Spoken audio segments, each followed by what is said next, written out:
മഴക്കാലം കൂടി എത്തിയതോടെ യാത്ര ചെയ്യാൻ കഴിയാത്ത വിധം ശോചനീയമാണ് കൊച്ചിയിലെ റോഡുകൾ. പ്രധാന റോഡുകളിലെല്ലാം കുണ്ടും കുഴിയുമാണ്. മഴ വീണ്ടും ശക്തമാകുന്നതോടെ പൊട്ടിപ്പൊളിഞ്ഞ റോഡുകളിലൂടെ എങ്ങനെ യാത്ര ചെയ്യും എന്ന ആശങ്കയിലാണ് ആളുകൾ ഉള്ളത്. മഴക്കാലമായാൽ കൊച്ചിക്കാർക്ക് യാത്ര അത്ര എളുപ്പമല്ല. റോഡുകളെല്ലാം വെള്ളത്തിനടിയിലാകുന്നത് പതിവ് കാഴ്ചയാണ്. യാത്രക്കാരന്റെ നടുപൊടിക്കുന്ന കുഴികൾ എണ്ണിയാലും തീരില്ല.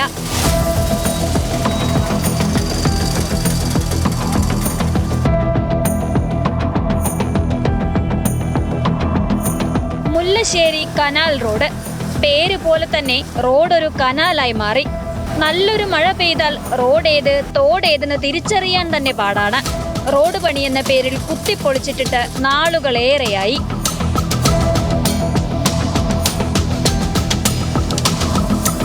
ഒരു വർഷമായിട്ടുണ്ട് ഇപ്പോൾ ഈ സംഭവം ഇങ്ങനെ നടക്കുന്നത്. ഇവിടെ ഈ കട്ടിയടിച്ചിട്ടുണ്ട്. ബാക്കിയുള്ള റോഡുകളൊക്കെ വെള്ളം മഴ സമയം കൊണ്ട് വെള്ളം നിറഞ്ഞ് യാത്ര ചെയ്യാൻ പറ്റില്ല. അവർക്ക് ടൈമിന് എത്താൻ പറ്റില്ല. അങ്ങനെ ഒരു ബുദ്ധിമുട്ട്. പിന്നെ കുറേ കാലം ഇത് പണി തുടങ്ങിയിട്ട് പണ്ടേ ഇത് കഴിയേണ്ട സമയം ഈ മഴക്കാലമായപ്പോൾ വീണ്ടും തുടങ്ങി. യാത്രക്കാർക്ക് പോകാനുള്ള ഒരു ഇതില്ല, പണി തീരണമില്ല. അതുപോലെ മെയിൻ റോഡ് പൊട്ടിച്ചിട്ടേക്കാണ്, ചിറ്റൂർ റോഡ്. അതിലേ ഇപ്പോൾ പാസ് ചെയ്യാൻ പറ്റില്ല. ഇപ്പോൾ ഈ കഴിഞ്ഞ ദിവസം ഒരു ബൈക്ക് അപകടം ഉണ്ടായിരുന്ന പോലെ തന്നെ. സ്ഥിരം യാത്രക്കാർക്ക് പറയാനുള്ളത് ഒന്ന് തന്നെ. കുറേ കാലമായിട്ട് ഇങ്ങനെ തന്നെയാണ്. അപ്പോൾ നമ്മളൊക്കെ ഇങ്ങോട്ട് വരുമ്പോൾ ഇങ്ങനെ വളഞ്ഞ് ഒന്നുമില്ല ഇങ്ങനെ വരും, അല്ലെങ്കിൽ ആ വഴിക്ക് വരാറാണ്. അതുപോലെ തന്നെ ഇവിടെ വലിയൊരു കുഴിയുണ്ട്. അപ്പോൾ ഈ മഴയൊക്കെയാണ്, വലിയ ആഴത്തിൽ കുഴിയുണ്ട് ആ റോഡിൽ. അപ്പോൾ ഈ മഴയായിട്ട് വെള്ളം നിറഞ്ഞു നിന്ന അറിയാത്ത പരിചയമില്ലാത്ത ആളുകൾ വരികയാണെങ്കിൽ ആ കുഴിയിൽ പെടാൻ സാധ്യതയുണ്ട്. Ammankovil cross road. സാഹസികർക്കും സർക്കസുകാർക്കും മാത്രമേ ഈ റോഡിലൂടെ യാത്ര ചെയ്യാൻ കഴിയൂ.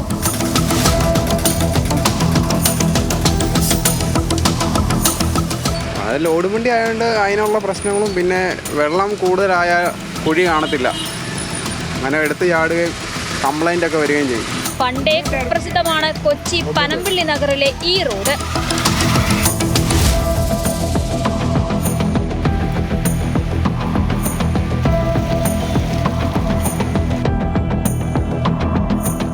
വാട്ടർ അതോറിറ്റി തന്നെയാണ് വില്ലന്മാർ. കുത്തിപ്പൊളിച്ചിട്ടിട്ട് വർഷം 1 കഴിഞ്ഞു. ടാർ പേരിന് പോലുമില്ല. പണിത് ആളെ കൊല്ലുന്ന റോഡാണ് ന്യൂക്ലിയസ് മാളിന് മുന്നിലെ ഈ പരിഷ്കാരി റോഡ്.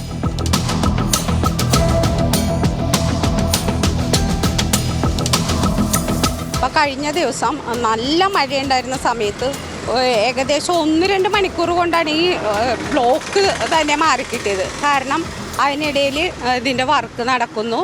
വേനൽക്കാലമായപ്പോൾ ഒരുപാട് പൊടി ശല്യം. അപ്പോൾ അത് ജനങ്ങൾക്ക് ബുദ്ധിമുട്ടുണ്ടാക്കുന്ന ഒരു അവസ്ഥയിലാണ്. ഇപ്പോഴും ഇതിൻ്റെ വർക്ക് ഏകദേശം ഇങ്ങനെ കിടക്കുന്നതുകൊണ്ടൊരു 3-4 മാസങ്ങൾക്ക് മുമ്പ് ഒരു ഡോക്ടർ തന്നെ ഇവിടെ മരിച്ചിട്ടുണ്ട്. അതിനിടയിൽ ഒരുപാട് രാത്രിയും പകലൊക്കെ ചെറിയ അപകടങ്ങളൊക്കെ ഉണ്ടാവുന്നുണ്ട്. എണ്ണിയാലൊടുങ്ങാത്ത കുഴികളുള്ള ഈ കോവിത്തറ റോഡിലൂടെയാണ് നിരവധി സ്കൂൾ വാഹനങ്ങൾ കടന്നു പോകുന്നത്.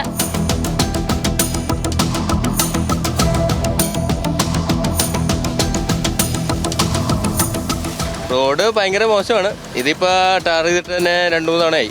എപ്പോഴും ഇത് തന്നെയാണ്, സെയിം കംപ്ലൈൻറ്റ് തന്നെ. ഈ പണിയും പൊളിയും ഇത് തന്നെയാണ്. നമുക്ക് വണ്ടി ഓടിച്ച് തന്നെ മിക്ക ദിവസം തന്നെ കംപ്ലൈൻറ്റും കാര്യങ്ങളാണ്. വഴി കിടക്കാൻ തന്നെ നേരെ ഉള്ളൂ. നമുക്ക് കുറേ നാളായി ഇതിങ്ങനെ കിടക്കുന്നത്. എപ്പോഴും ബുദ്ധിമുട്ട് തന്നെയാണ്, ഓടിക്കാൻ ഭയങ്കര ബുദ്ധിമുട്ട് തന്നെയാണ്. ഒന്നാമത് ഒരു വണ്ടി എതിരെ വന്നു കഴിഞ്ഞാൽ അവരും സൈഡിൽ തരില്ല. കാര്യം വെച്ചാൽ റോഡ് പൊളിഞ്ഞ് കിടക്കുന്നത് കൊണ്ടിട്ട് അവരത് നോക്കി തന്നെയാണ് പോകുന്നത്. ഇനി റെയിൽവേ സ്റ്റേഷൻ എത്തണമെങ്കിലോ ദാ ഈ കുഴികളും ചാടിക്കടക്കണം.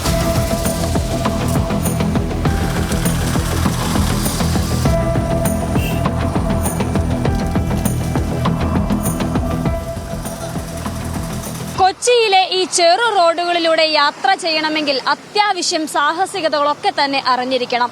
സാധാരണക്കാരായ ജനങ്ങൾ ഒരു ദിവസം യാത്രയ്ക്ക് വേണ്ടി ആശ്രയിക്കുന്ന പ്രധാനപ്പെട്ട ചെറു റോഡുകളുടെ അവസ്ഥയാണിതൊക്കെ.